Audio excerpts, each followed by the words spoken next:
Welcome back to the Activist Training Lab video course. The topic of today's video is Grassroots Organizing 101. So what we're going to do is we're going to explore different methods of social change and what distinguishes them. And then we're going to hone in on the definition of grassroots organizing and its key characteristics. So to start off that discussion, let's look at one of the pressing issues facing our society today and look at how organizations and individuals using different methods of social change might tackle the same issue. Every year, the US creates 80 million tons of plastic waste, and that plastic ends up in waterways, in soil, in our food, even in our bodies, and it harms wildlife and humans. So plastic pollution is a pressing environmental, public health, and social justice issue that thousands of organizations and individuals are working to address. Someone addressing the problem of plastic pollution using research and technology as their method of social change might conduct a study on the negative impacts of plastic pollution and then publish a report to raise awareness of the problem. Someone using direct service as their method of social change might pick up plastic litter in a park or on a beach and make sure that that plastic gets disposed of properly. Someone focused on lifestyle changes as a method of social change might choose to stop buying and using plastic products and encourage other people to shop sustainably as well.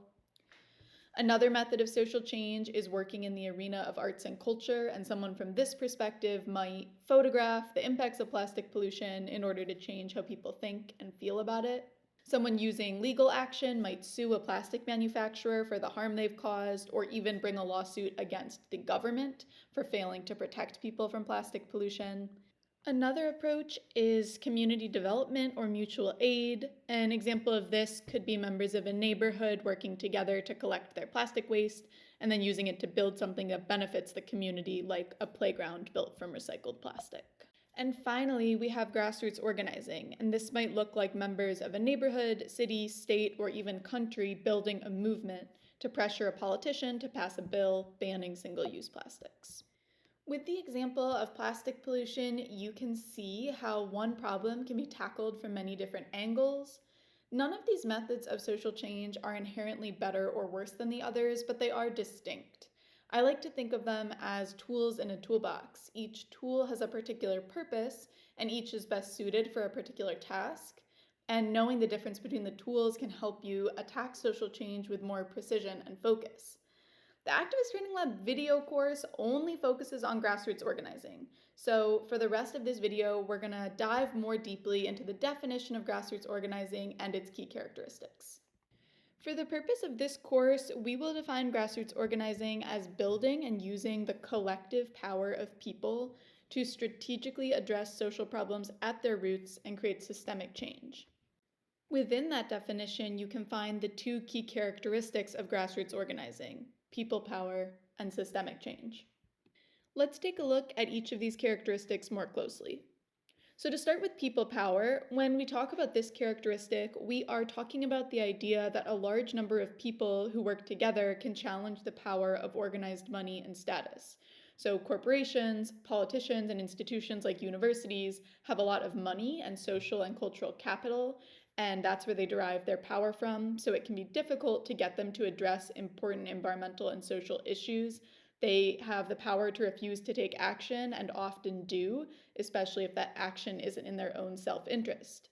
But if hundreds or thousands of people work together strategically, they can use their collective people power to force any of these decision makers to take action for the environment or justice. The second aspect of grassroots organizing is about addressing problems at their roots and creating systemic change. And this is sometimes explained through something called the river parable. Essentially, the river parable asks this question: if you saw hundreds of pieces of plastic floating down a river, would you try to pull that plastic out as quickly as possible, or would you consider running upstream to find out who was throwing trash in the river in the first place? There's no right answer to the river parable. Most people would agree that both actions are important: pulling trash out that's already in the river and stopping more trash from being thrown in. The point is that the person who runs upstream is thinking like a grassroots organizer. They're focused on the root of the problem, and they want to hold someone responsible for causing the problem and stop it at its source. They want systemic change. If you're ever not sure if what you're doing is grassroots organizing or not, just ask yourself two questions. Am I building and using the collective power of people to go up against the power of organized money and status? And second question, am I addressing a problem at its roots? Am I trying to hold someone accountable for causing the problem and create systemic change? So addressing the problem at the systemic level and not the individual or interpersonal level. If you answer yes to those two questions, then you are doing grassroots organizing. And if you answer no, you're probably employing a different method of social change, which again isn't a bad thing. All of the methods are valuable, but it can help us to know the difference and understand which one we're using. That brings us to the end of this video.